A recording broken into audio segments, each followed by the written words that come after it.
Hello, Liverpool fans. Welcome back to the Liverpool Reaction, an American LFC podcast. Coach Ralph and I are very excited to bring you this podcast. From games to players to club news, we cover everything LFC. You can find us on every platform, and we are even on YouTube. Please take the time to follow the podcast. That way you are aware every time a new podcast is up. Thank you for listening. Hello, everybody. Welcome back to the Liverpool Reaction, an American LFC podcast. I'm one of your hosts, Salim, and I got my co-host, Coach Ralph, with me. Coach, how you doing? I'm doing great, Salim. Looking forward to talking about some of the great memories of the Jurgen Klopp era. Yeah, so today's episode is going to be top 10 games under Jurgen Klopp, and we both kind of took a different approach to it. Coach, why don't you explain yours, and then I'll explain mine. Well, I think the first thing that I'd have to say, Salim, is we've been so lucky under Jurgen Klopp to have so many games to consider.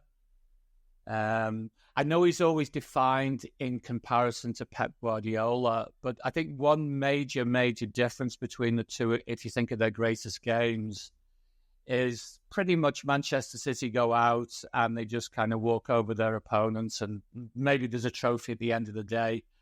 Liverpool is very, very different under Jurgen Klopp. You've got these dramatic comebacks and drama and passion, and it's a very different animal. It's a very different animal. And I think that I've tended to concentrate more on kind of the build-up of the Klopp years. And it's not to kind of write off the last few years, because if you think about it, in the last three years, for example, Liverpool have demolished their biggest rivals, Manchester United, 5-0 at Old Trafford and 7-0 at Anfield, which is kind of wow. And then you've got games like the League Cup final this year where Liverpool are down to their bare bones, and he's throwing on untested teenagers, and yet somehow they find a way to win. I mean, those are just games that you can dine out on for years and years. But I have concentrated more on the period 2015 to 2019 as he built Liverpool into what it became. And there's one game outside of it which relates just to an unusual circumstance. Yeah, the Jurgen Klopp era started in October of 2015 until a couple days ago, really, or last week, June 1st, or a little bit more than a week. But it's been quite a ride, as Coach has said. And I took mine from an approach of games from an emotional standpoint that were just incredible games, a lot of fun to watch. And Coach, like you said, you know, the style of play, it's a never say die attitude. It's a emotional, heavy metal, as Jurgen Klopp described his games. And there's been a lot of games to choose from. And Coach, why don't we just go back and forth a little bit? Because I think we might have some of the same ones that we can kind of discuss together. So why don't you go first with one of your first games that from the 2015 to 2019 era that you put together for us?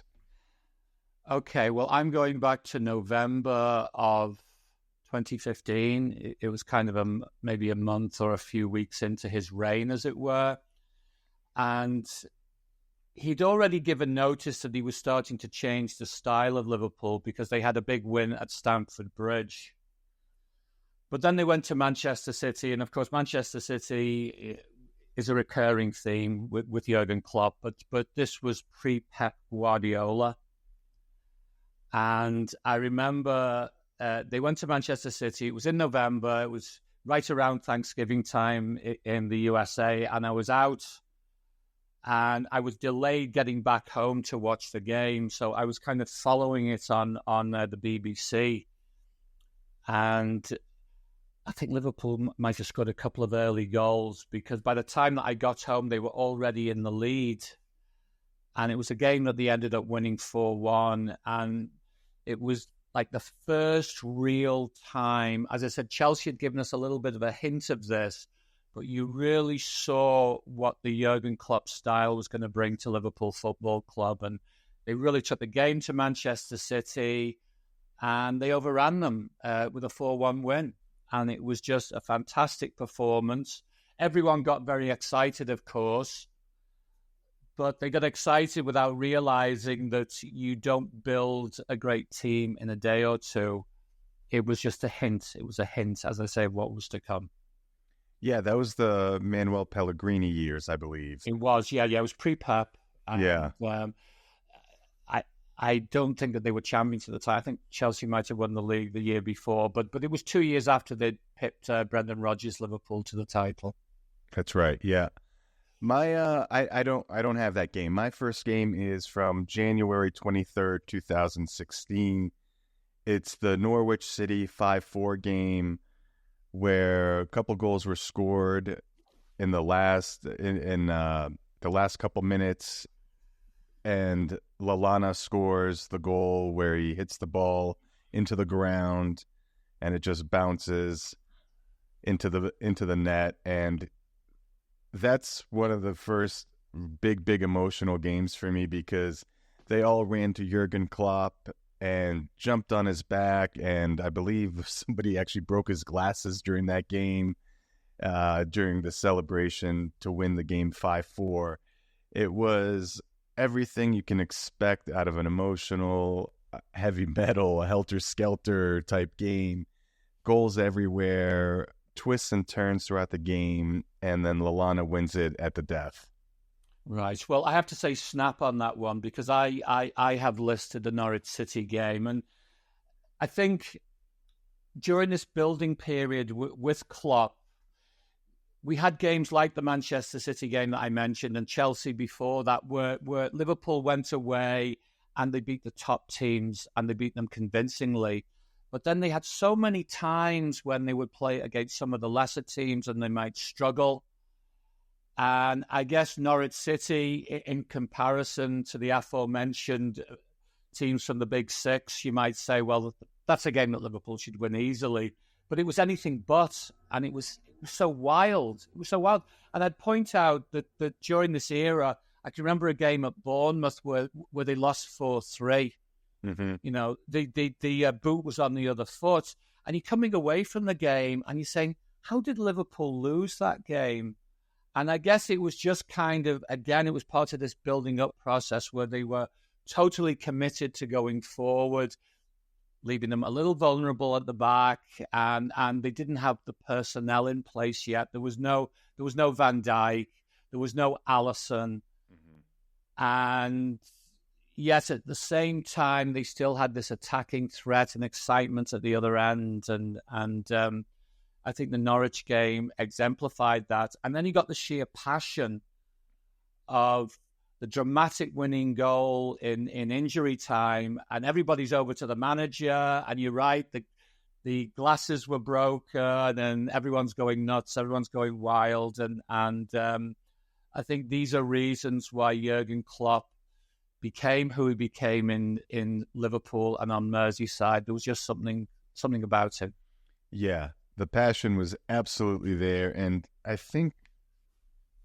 don't recall me being more excited and just being so ecstatic about the performance and getting the win at the end in quite a while, because it really showed that he's starting to make his mark. He's starting to show the excitement for the fans, right from doubters to believers and all that. And that was one kind of step he took towards building the team for the future, as well as giving the fans an understanding of the emotion that he wants his players and team to play with. And it was a good one. Oh, yeah. It was a memorable game, to put it mildly, and one that certainly etched his name very, very strongly in the minds of the media. Since we both had that one, I will go next.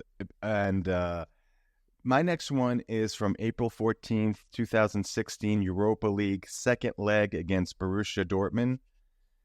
And this is the game where we were down 3-1 and came back to win 4-3 and win the tie from an aggregate standpoint 5-4. This is the one where Saka scores in the 77th minute off a corner that somehow bounced, and he headed it in. I don't know how. That's criminal when it comes to defending. You can't let the ball bounce on the cross in from a corner kick, but Saka took advantage of it, and then the very odd exchange between Milner and Sturridge on the side, that Sturridge couldn't control the ball, and he somehow nutmegged the defender, and Milner comes in, and then you think he's maybe took a heavy touch, and he's not going to get to it, but gets to the byline, crosses it in, and Lovren heads it in the 91st minute to win the tie and move on in the Europa League. I mean, it was another very exciting comeback, emotional ecstasy from a standpoint of a Liverpool fan. Well, it's another snap here, and it'll be interesting to see how many of these games that we've both listed. So I guess one way that you'd look at the Dortmund game is it's one of many in a line of European games, famous European games at Anfield, which date back to Inter Milan, Saint Etienne, Olympiacos, and the Dortmund game, a game that I can remember watching on television. And I think they scored twice early on, Dortmund, in the game. It's been a draw in Germany, and Dortmund were all over us. They were well on top.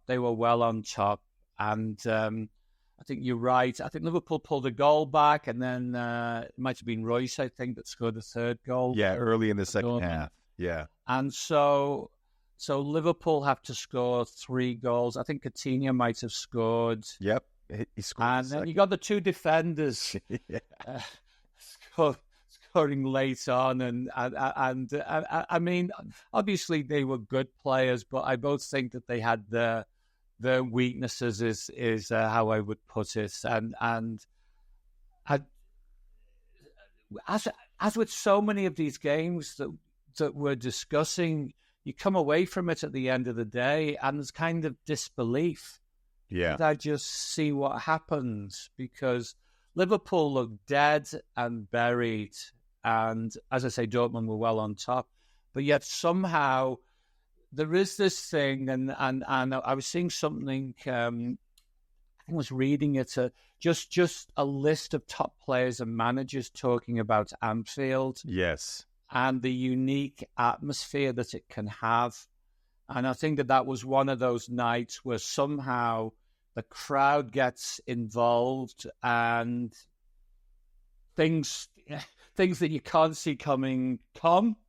And it happens, and as I say, you walk away from it in disbelief. And it was just an incredible game. Yeah, this is one of my favorite games from the Klopp era. I might rank this, top 2. It was just generally speaking, going down 3-1 to a very good Dortmund side. I mean, they had good players all over the place.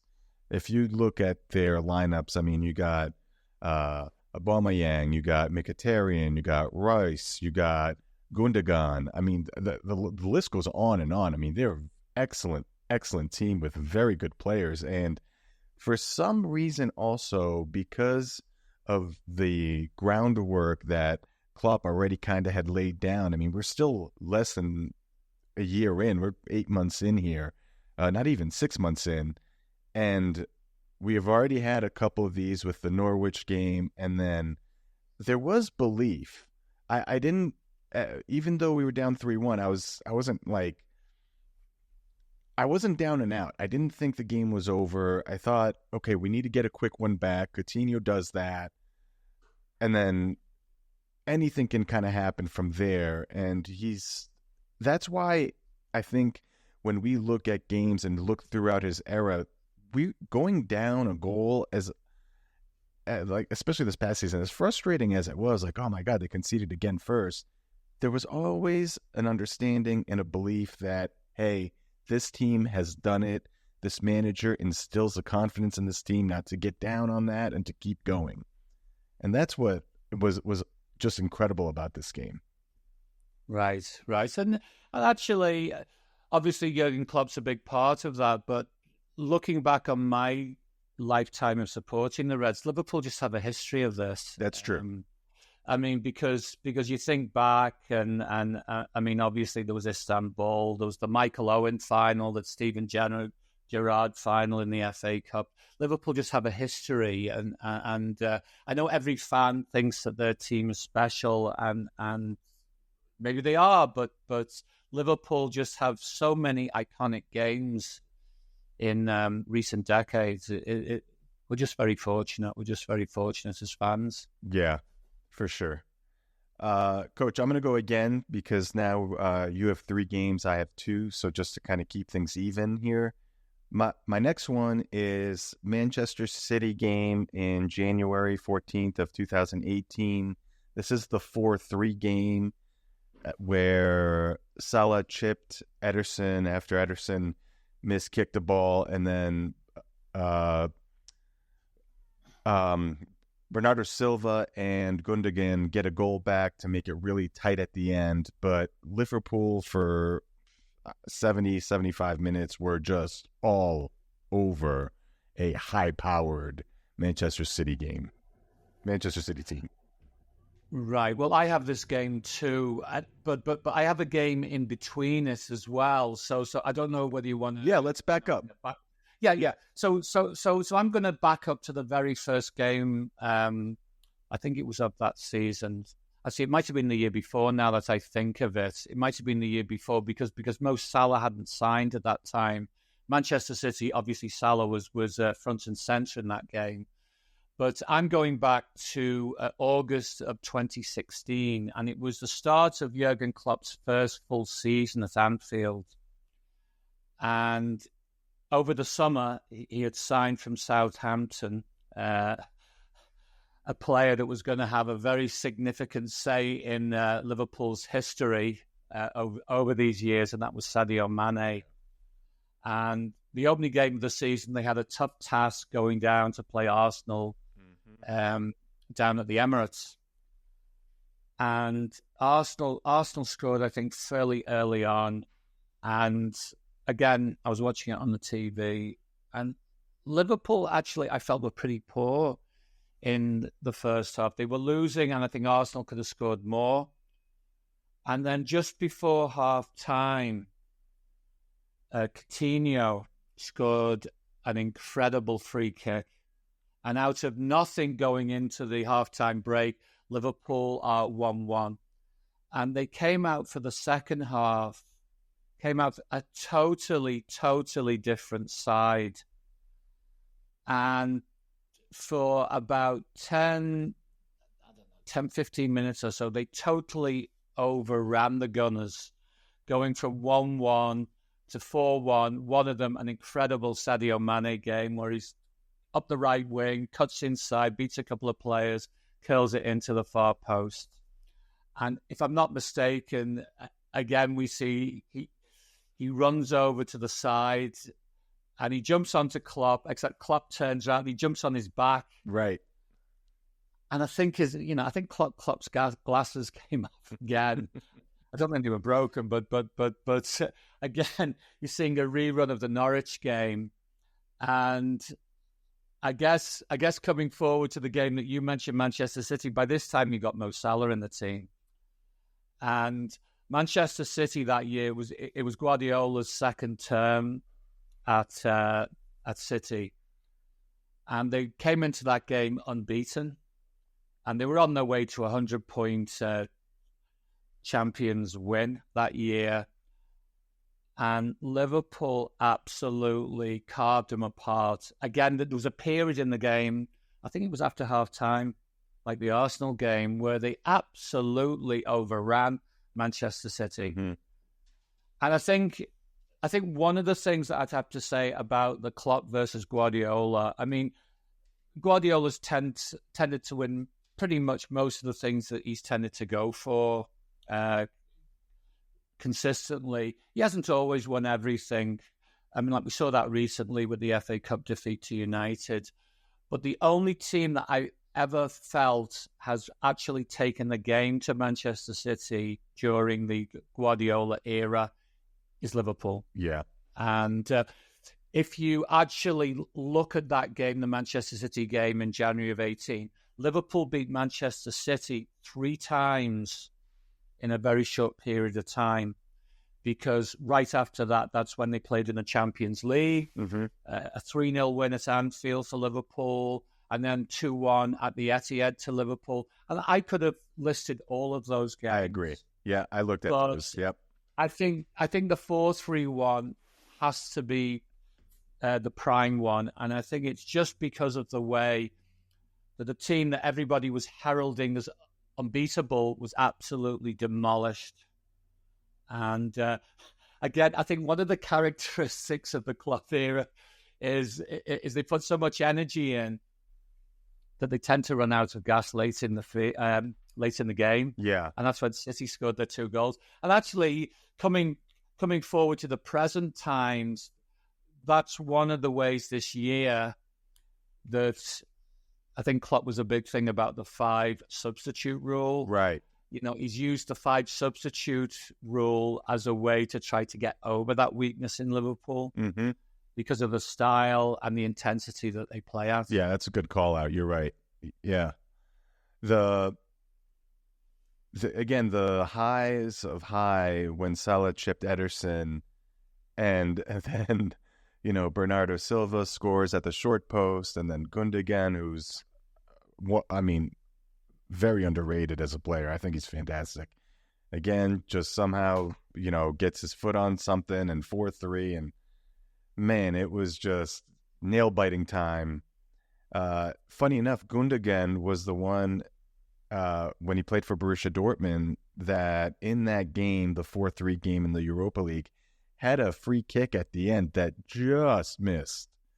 And, you know, it just seems like he's a common foe and a thorn in our side for a little bit.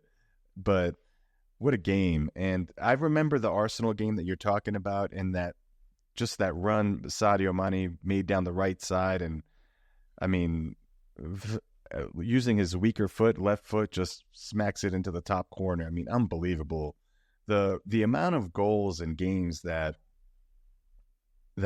we were treated in the Klopp era are just really fantastic. The more we're talking about this, the more like I'm smiling about all these moments and all these goals.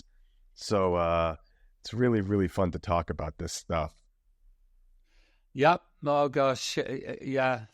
There's just so many games, and as I said earlier, Manchester City in particular, there's just been so many great games with them and great victories. Yeah, in my notes, which you highlighted, I said this showed that we can give Manchester City problems consistently. Oh, that was in my notes after I had the Salah chip was iconic back then too. It was just. I think was that his first year? I think that was his first or second year. What's the Manchester City fourth? It was Salah's. It was Salah's first season where he was 44 goals, pretty unstoppable. Yeah. He was unstoppable that year because he was new. Nobody really knew about him, and he's done well since then. But obviously, teams have had time to try to cope with him and come up with strategies to try to limit him. They've not been totally successful, but yeah, he was dynamite that first year. All right, Coach. My next game is from December of 2019. Is your next one before that? I have 2. Well, my 2 games. I did mention Manchester United, and funnily enough, none of my 10 are games against Manchester United. They have become our biggest rival over the years. But of course, we have our neighbours. We have our neighbours half a mile away on the other side of Stanley Park. And the next two games I had were actually against Everton. So I don't know if that coincides with you. The one I have is was it the Arsenal game? Leicester on Boxing Day of 2019. What a game! Yeah, what a game! So that was in the Championship season. Yes, and the first Everton game that I have, I don't think it was a great game, but it's more for something that's happened in the game. It's more for something that's happened, and I had gone back to Liverpool because my mother had just had knee surgery, and so I was back home, supposedly looking after her, and of course my mother has no interest in football.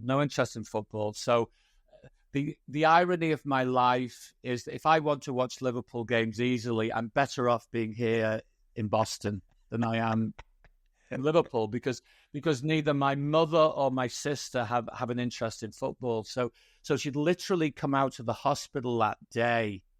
It was early December 2018. Liverpool are at Anfield playing Everton. And Everton, and I'm not meaning to rub this into my many blue nose friends and everything, but they've had a struggle the last few, for a while actually, because if you look at the last 14 years or so, they've only won, I think, three derbies in that period. Having said that, there've been quite a lot of draws, and that's been primarily because Everton they've set up defensively, and I think Liverpool's weakness, certainly even in Klopp era, has been that they can struggle against teams that park the bus. Right. And in this particular game, I think Everton parked the bus pretty well. I don't think there was much of anything to report about in the game until injury time. And I was listening to it on the radio because, as I said, I couldn't see it on TV, but obviously was able to see what happened subsequently. And I believe it followed a corner. Everton cleared the ball, and the ball fell to Van Dijk, who tried a shot which went horribly wrong, and he slices the ball. It goes high into the sky, and it drops. And I think Pickford might have touched it onto the crossbar, or I don't know if he hit the bar and it hit Pickford, that part I can't remember. Mm-hmm. But the point is that everybody stopped playing and the ball just bounces out and Divock Origi comes in and just heads into the net. And there is absolute bedlam. And of course, Klopp did something that I can't condone. He ran onto the field. He hugged Alisson. He ran onto the field and he hugs Alisson, and everybody's going nuts. Well, certainly if you've read Persuasion, you're going nuts. And as I say, I can't condone it, but I think pretty much every other team in the Premier League would look at that and think, I would love a manager like that, who just has that passion, charisma, call it what you will, who just spontaneously does something like that because it means so much to him. And as I say, I don't think it was a great game or anything. It was just an event that makes it memorable. And that ties into a year later to when they played Everton. And this was the year that they did win the league. Mm-hmm. And like the Manchester City game that I talked about earlier, Liverpool played Everton actually twice, very, very quickly, back to back. The second game being in the FA Cup. But it's the first game. And I can remember watching the game, and Jurgen Klopp made a decision which kind of, I know that I was questioning, and I think online quite a few fans were questioning. I mean, basically, Liverpool were going great guns that season, and he decided pretty much to play the bench. And so you've got all these players that normally don't start. let me see, who did he have? He had Adrian in goal. I don't know whether Alisson Becker was injured, like that. I can't remember. Yeah. He was in goal. Milner started. Lallana started. Shaqiri started. Origi started. And these were all typically bench players for Liverpool at this time. And you're thinking, okay, this is a derby game. You can't play your bench against Everton. And, well, Jurgen Klopp knows a lot more than you or I, because, again, it was a demolition job, 5-2. And the goals were scored quickly and early. And it was just a great performance. And I think it kind of sounded the death knells for the Everton manager, Portuguese guy. I'm just blanking on his name. He's at Fulham now. Marco Silva. Mm-hmm. Silva, because I believe he was fired right after that game. I felt sorry for him. And then right after that, that's when they brought in Ancelotti, and they played Liverpool in the Cup at Anfield. And that day, Klopp went one step further. And I'm just thinking he actually played not just the bench, he played the kids. Mm-hmm. And the team that he turned out that day, I mean, Everton, as I say, Everton were just into the reign of Ancelotti, so they had their full team out. Again, you had Adrian in goal, Nico Williams played, Curtis Jones played, Harvey Elliott played, Pedro Chirivella played, and then you had bench players like Minamino and Origi. I mean, good players. But again, you're looking at it and going, still, we don't want to lose to Everton. May not be the cup is his priority, but you don't want to lose to Everton.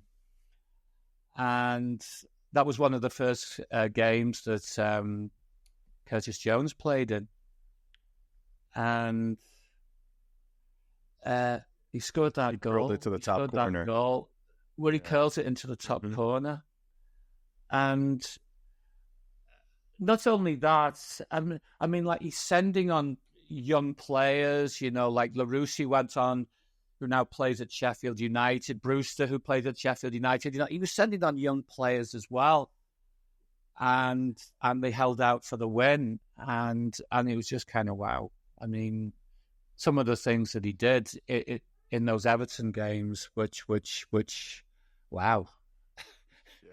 I mean, he knows his players, and once he puts them out there, he has faith in them. Yeah, and he did it again and again, and sometimes out of necessity, but he wasn't afraid to do that, especially if injuries came up. And obviously the Carabao Cup final this year, he said he's most proud of it because it was such a young team that went out there and performed and got the job done.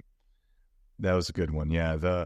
So I have Leicester on Boxing Day of 2019. That was championship season. And at the time, Liverpool had won 17 wins and 1 draw to start the season. And Leicester was in second place. And the demolition, and a lot of pundits back then said, okay, this is the game, this is the litmus test. And after it, everybody just said, okay, Liverpool showed their championship medal. And this was a demolition of a very good team. I believe 3 goals were scored in a 7-minute span in the 70th odd minutes. And I think 71st, 74th, 78th, something along those lines. But the game was never in doubt. And just getting such a emphatic statement type of win against a good opposition who was in second really showed how Liverpool was miles apart from everybody that season. I mean, the season before was 97 points, and they lost by 1 point because City had 98. So this one was the one where they really said, okay, we're just going to win every game, and good luck to anybody who's in our way. Mm-hmm. Yeah, I remember that game very, very well.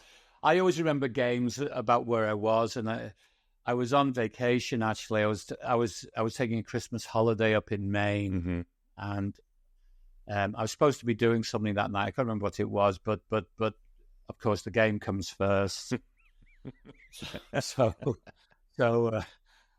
I'm in the hotel room watching the game, and Liverpool had just come back from the World Club Championship. That's right. And I think there's something that was on the Liverpool website where they asked Jurgen Klopp. They picked out a number of games from his tenure, a number of memorable games, and then he had to rank them until he had the most memorable game. And I believe Leicester was top of the list. This Leicester game, and what I recall him talking about was they'd been away, they'd won the World Club Championship, beating Flamengo in extra time, and he obviously knew it was a good team, but they didn't know how they would react after all the travel and everything that went along with winning that. It'd been Christmas. Yeah. And actually, it was on my birthday. It was on my birthday, the 29th of December, that I remember as well. And Liverpool, it was a brilliant performance. And I think it was best exemplified by the fourth goal, in which they worked the ball upfield, and then Trent hits that cross shot into the far corner. And it just kind of summed up the night. It summed up the season that Liverpool were having. And it was a brilliant game, brilliant performance. And I think it showed to everybody that Liverpool were not going to be stopped that season. And they weren't, even COVID couldn't stop them. The one regret I do have is not having the fans in the stadium when the cup was lifted, and that's kind of a small detail, but the fans and Anfield have so much to do with the identity of the club that, when the next one comes, that emotion and just kind of soaking it all in, it'll just be that much more special. However, it still counts as a title. It was a long drought. It was awesome season, and that Leicester game specifically was the turning point, as far as people saying, okay, I think this one's done, and it's Boxing Day. Mm-hmm. So. Well, yeah. I mean, Liverpool won the title that year. I think it was the quickest win of the title ever. Yeah, it was like 5 or 6 games to go, right? It was. Yeah. Oh yes, yeah. So, it was a brilliant season for the Reds. Okay, Coach, my next one, and we've talked about this one at length, so we don't have to go in too much detail. But it's the Barcelona second leg 4-0 win in May of 17th. In the 2019 Champions League. Origi and Wijnaldum, 2 goals. Origi starts it when Henderson gets a shot off, and Origi's there to put it in. Wijnaldum's heroics to get us level, and then corner kick by Trent, seeing Barcelona sleeping. And the 2 things that come to mind in this one, it relates back to the Dortmund one as well, because the fans, the opposing fans, and the anguish they felt, and there's a couple images I remember. One guy like blowing out, like, oh no, and the Barcelona fans just like hands in their head, just cannot believe what just happened. I mean, It was special. I remember watching that game. I forgot it was on and just flipped it on and just watched. And again, you believe when we both have mentioned that Liverpool pedigree to score late goals. I mentioned it under Klopp, and you mentioned it from a standpoint of a club DNA. It was special. Now, I intentionally didn't list the Barcelona game because really it is the most memorable game, and I think the context of it was the first leg over in Spain.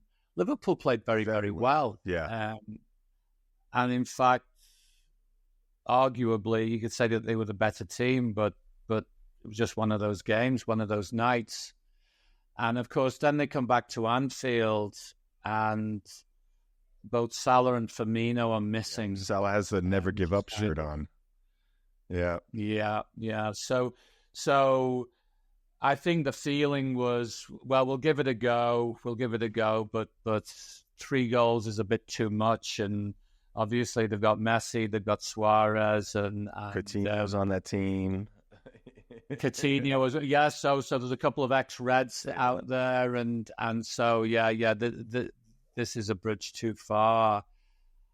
And Divock Origi is just one of those names that I mean, I talked about the Everton games earlier. I mean, like, he was a real thorn in the side for Everton over the years, and he just seemed to have this thing about the big game where he would find his way onto the score sheet, and he gets the early goal, and obviously that gives some measure of belief, but it's still only 1-0 going into the second half.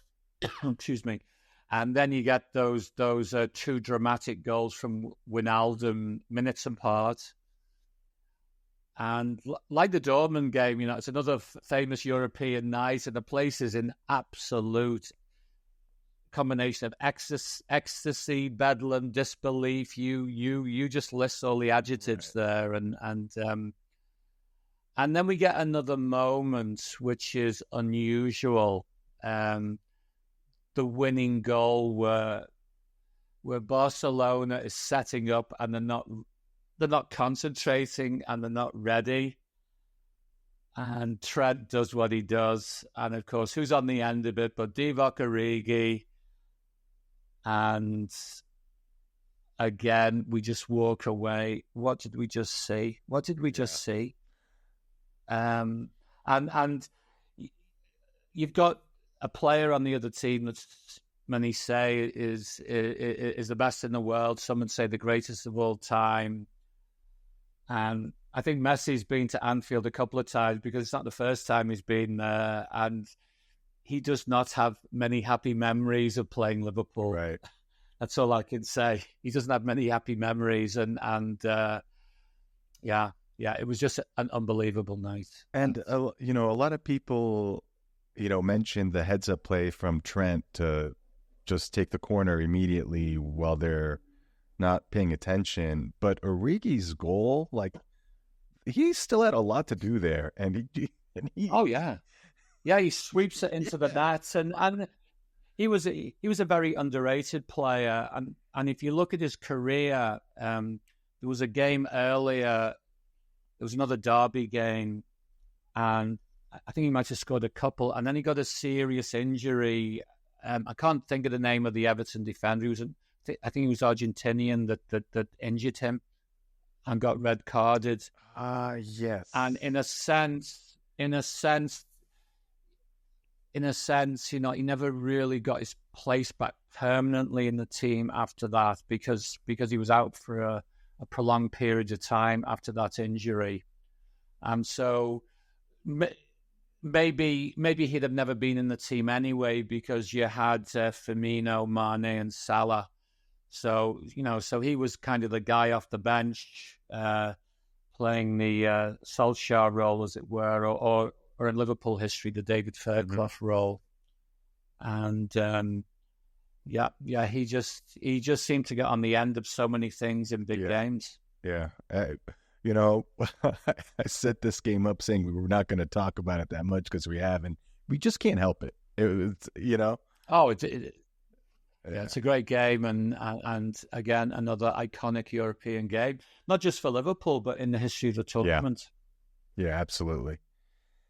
Coach, do you have any other ones? Because I'm about to bleed into 2021 and 22 here, and Well, I have I have three games to go, and I'm kind of hopping back and forth. One is again in that period when I'm back supposedly helping my mother, and had to listen to it on the radio, and it was actually it was another game on my birthday.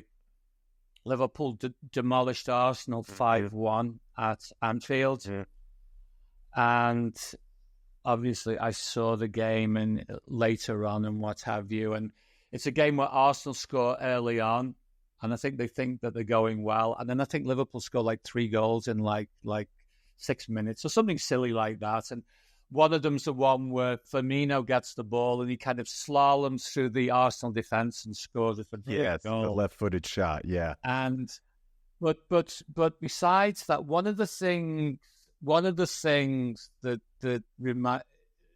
reminds me and makes that game special for me is one of the lines that I give people over here, because I've been in this country now for a long time, is when I came over here, like my goal was to help spread the gospel of the beautiful game, football, soccer, call it what you will.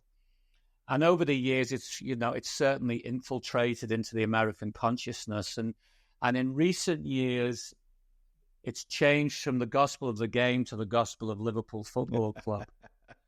and so everyone I coach knows who I support and all this kind of stuff. And I do pick up followers for sure, because at this particular game, I think there were like 4 people from America who I'd coached or been involved with in some way, had come over, got tickets for the game, and were at this game. Wow. And what a game to be at, because again, it was another game where the Reds were on their way to the title, I believe, that year. Yes. And they were just sublime that day. And so that's a game that I've listed. And then actually it was the year before they were on the way to the title. But the game that I remember was definitely in the year that they won the title, and it was early on in the season. And they'd started the season very, very well with a very strong run of games, and then they went to Villa Park.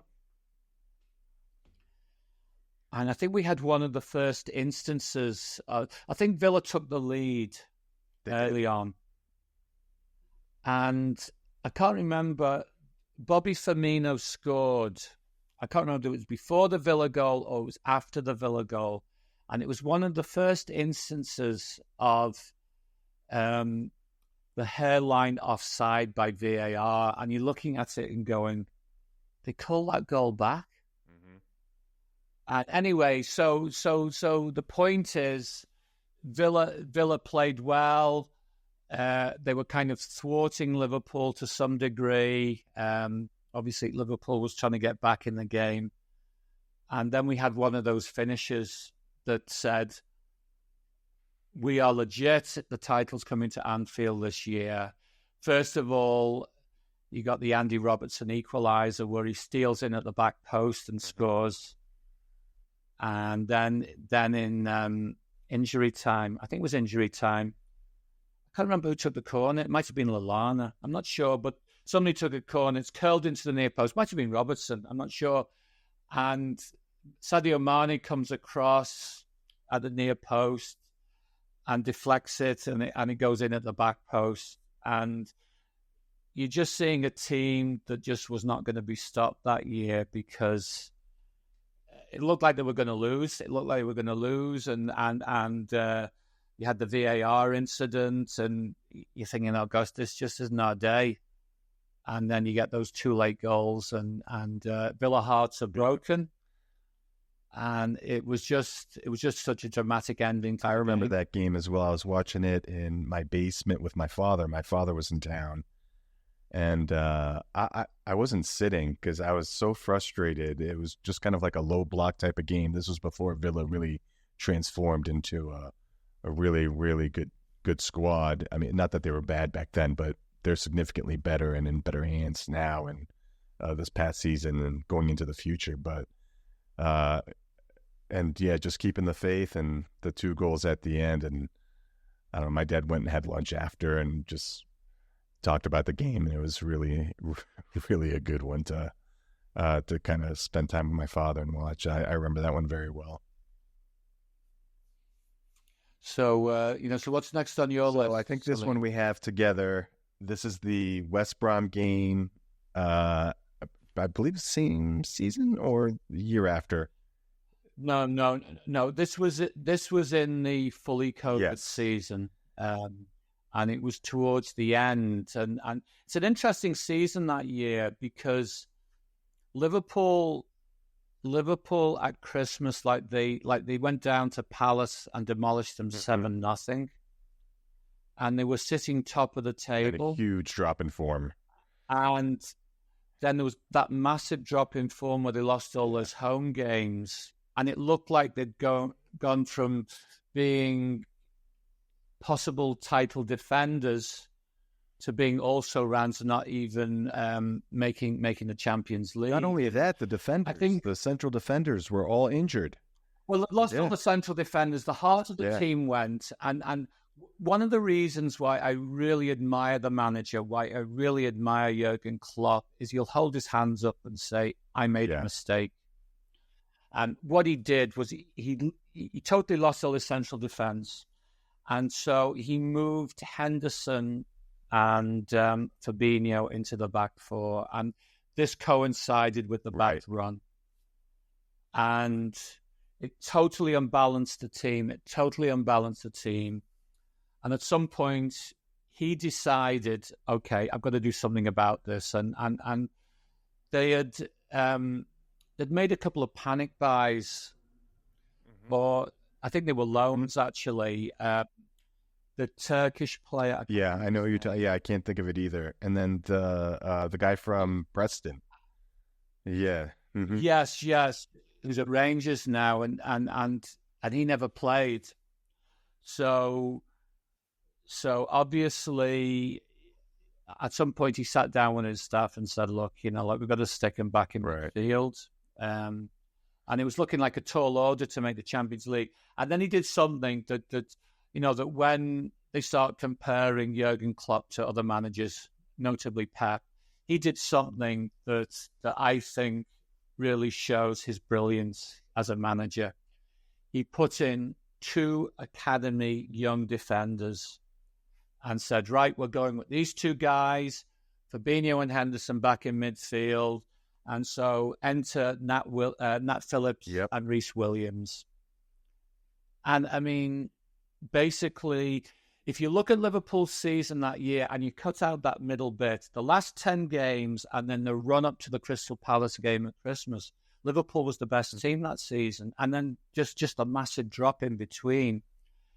And the West Brom game was in that run of 10 games at the end. And again, it's a game that I would pick out for an event. Wasn't a great game. And actually, Liverpool didn't play particularly well that day. Even though they were starting to gather up some momentum. But again, you get an incident which kind of is season changing. It's unusual. And there's been a few occasions that I can think of in English football where goalkeepers have scored, and you get situations where the goalkeeper becomes the hero, as it were. But this was just so unusual because it was a headed goal. Full header. It's not kind of a ball drops in the box and he just happens to fall to the goalie and he rifles it in. Yeah, it's just a great header. And of course, it was still in this COVID era. So there were no fans there, or I'm not sure if it was in the period where they could have a couple of thousand fans in. I can't remember that exactly, but it was just incredible. It was just incredible. And of course, they go on. I think they finished third that season. Yeah. They finished third. They got Champions League place. And of course, that led to another Champions League final the year after. But I think what the game represents is just the way that the Klopp turned the team around when things were looking lost for the year. and just an unusual, dramatic incident, which is as we like to say, iconic. And the game was 1-1 at the time, and this is in the 95th minute. And the fact that he said, "Okay, let's go for it," and and then that run, that season specifically, when you look back, I think it was 8 wins, 2 draws in the last 10 games, something like that. And it's just like, what a finish because when we dropped form, there was no way any of us thought that we would finish in the top 4, let alone top 5, 6. It was bleak for a while. And this big run, the change of tactics, like you said, bringing Fabinho and Henderson back into the midfield, and it was a lot of that was a lot of fun. That one, I mean, you could probably hear us smiling on the podcast. That was so special. Yeah, just another memorable day for Liverpool football. My next one is in February of 22. This is the EFL Cup final against Chelsea. So this was a 0-0 game. I remember I was watching it here in Denver at a place called Abbey's Tavern, which is a Liverpool bar, and had a couple Guinness early in the morning and was watching this game, and 0-0. Both teams had opportunities. Nobody could score. It goes to penalty kicks. Nobody misses. And then up steps Kelleher, because it's the goalie's turn, because it's 10-10 on penalty kicks. Kelleher joked about after the game, he just kind of he said hit and hope, and he scored. And then Kepa, for the Chelsea goalkeeper, I mean, I think that ball is still traveling in the air. I mean, that ball was 20 yards over the goal, and I remember screaming obscenities with some fans at this bar. But that was, I just liked that game because I was at a bar with a lot of Liverpool fans. Everybody was singing, and the game was very tense.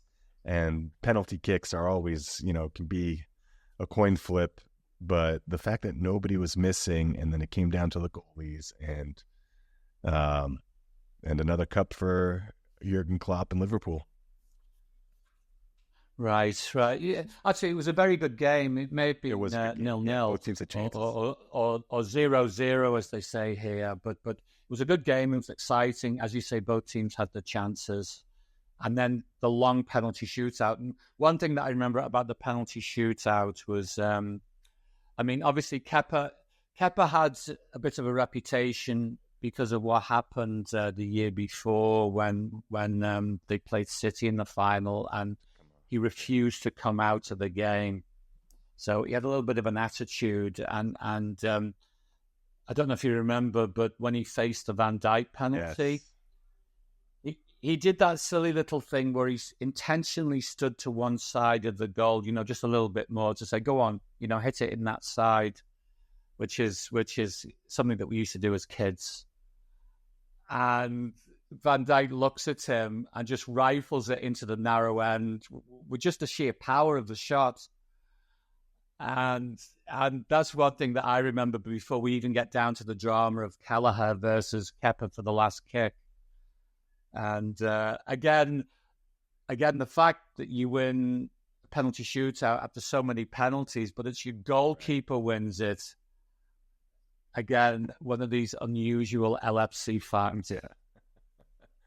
All right. My next one is the demolition 7-0 of Manchester United on March 5th of 23. 2 goals each, Gakpo, Darwin, and Salah, and even Bobby gets on the score sheet. This game, there's a YouTube video out of the reactions it's a compilation of the Liverpool fans and Manchester United fans watching this game. Some are together, and just the United anguish and the Liverpool excitement of each goal as it happens, and it's just so funny to watch. But that game was just, I mean, just smiling, just watching, because they're our biggest rivalry from a standpoint of two teams that consistently, are at the top of the table. I mean, not so much for United recently, but United has a great history as well. And the demolition, I mean, you mentioned the 5-0 defeat when we defeated them at Old Trafford, and this was just a mauling. Right. Yeah. And Man United has become Liverpool's biggest rival, and it's because still, as things stand right now, the two clubs have won more trophies than anybody else, and it's kind of underpinned the fact that the rivalry goes down to the cities, it goes down to history, and like they both had their periods of dominance in the English game. And the first half of that game, it was just like a usual Liverpool-Manchester United game. I'd say neither team was particularly on top. It was a decent match. And then we get the Gakpo goal just before half-time. So, okay, Liverpool's winning 1-0, but you're not really foreseeing what's going to happen in the second half. It just looks like a typical Liverpool-Manchester United game. We're up 1-0. If they were up 1-0, it was just the way that the game was going. And then in the second half, Manchester United get a combination of blown away. At some point, they throw in the towel, and Liverpool win 7-0. And again, for the umpteenth time that we've said it in this broadcast, you're going away. Did I really see that? Yeah. Is that what happened? Because you would never in a million years have expected a game like that. Ever. Yeah. And I thought of it from a standpoint of, wow, what if we were on the receiving end of that, like how I would feel. So I kind of took it easy on the United fans that are friends of mine. I mean, I still needled them and made sure they remembered, but I also refrained from really letting them have it. Yeah. The next one here is this past year, or actually last year, April 30th of 2023. This is against Tottenham. This is the 4-3 win where Liverpool was up 3-0. Yeah. And slowly Tottenham just kind of claw their way back in the game. And out of all people, Richarlison, a former Everton player, scores in the 93rd minute to what seems to draw the game. And then Jota, literally 30 seconds later, gets on the ball due to an errant touch from a defender, and he just slots it home, sits down in like a yoga pose, and 4-3, game over, Liverpool. Yeah. I think shades of the Norwich City game that we kind of had at the start of the podcast today. So again, just a typical game in the Jurgen Klopp era of emotions and kind of everything going all over the place, because as you say, Liverpool was so much in control, and then Tottenham do kind of inch their way back into it 3-2, and then you get Richarlison, who of course is in his element because he thinks he's equalised, and he's a former Everton player, and he's given it to the crowd and what have you. And I don't know whether they're still celebrating, but essentially Liverpool just get the ball, go up the other end, and Jota scores, and just drama, and to me this is the joy of football. And look, I can think of games in my lifetime where it's been the other way around, notably in the Premier League era when Michael Thomas scored that goal in the last minute to deny Liverpool the title and take it to Arsenal. So sometimes it happens against you, but that to me is what the game is all about. You have your ups, you have your downs, but there's always a lot of drama, and I just feel, and I don't want to get into this again, but the Manchester City era has to some extent killed a lot of this.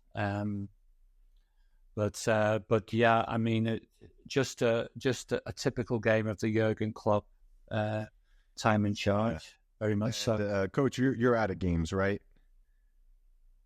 Yeah, I'm out of games, but I mean, I can think of games, like the Fulham game. That was an honorable mention for me. Yeah, yeah. I mean, there's just so many. There's just so many, and I got one left. Got a couple left, but which is the one you got left? This is the Newcastle game this year when Anthony Gordon scores in the 25th. Yes. Van Dijk gets red card in the 28th. Darwin comes in off the bench in like the 65th, 70th minute.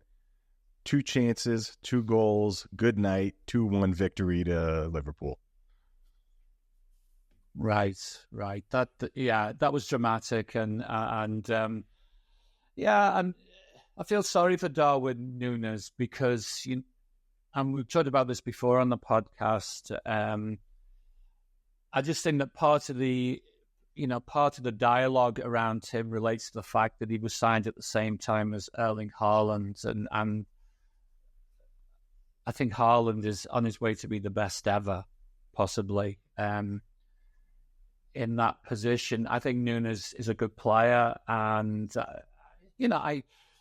I mean, he scored a lot of goals at Anfield. I don't have the stats in front of me, but I have a feeling it's up around 30 to 40 he scored. So, so he's not been at the Haaland level, but he scored a few goals, and I think that day was possibly the highest point. Yeah, 2 very similar chances.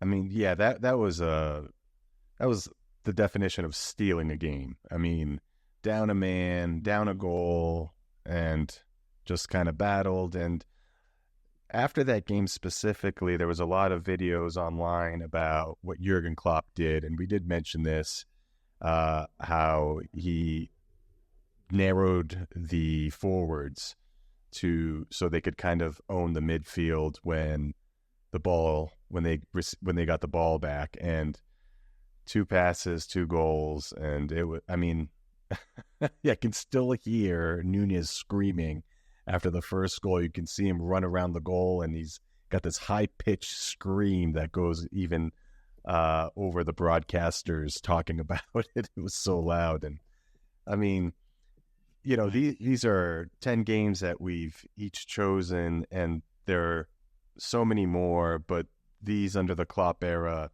have been the ones that we've highlighted, that we remember. And it's funny that there are a couple common threads between these. One is like a special event, whether it was the Alisson goal or Jordan Pickford making a mess out of Van Dijk's slice shot and Origi being there, and the Champions League comeback against Barcelona. And I mean, it's like a comeback kind of thing and an event kind of thing. And last 9 years, we've all been part of this journey, which has been ups and downs, but overall, how much fun. I mean, how much fun has this been, and how much fun were those games?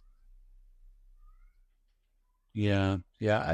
Look, as I keep saying, we've been very fortunate, and you mentioned the Barcelona game, and I think that really that has to be the number 1 game of the Jurgen Klopp era, and possibly number 2 is a game that we've not really talked about, which was the Chelsea game this year in the League Cup final and what have you, because just the circumstances of it, they would possibly be 1 and 2.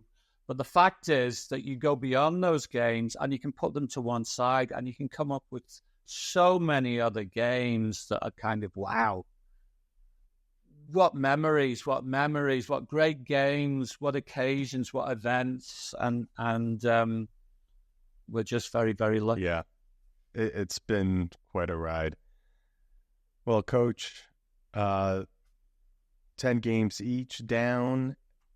This was a lot of fun to talk about. I'm still smiling. I mean, there's just, you've mentioned how you remember where you have been during some of these games, and that's kind of how you associate them and how special they are to you. And, you know, the emotions of it all.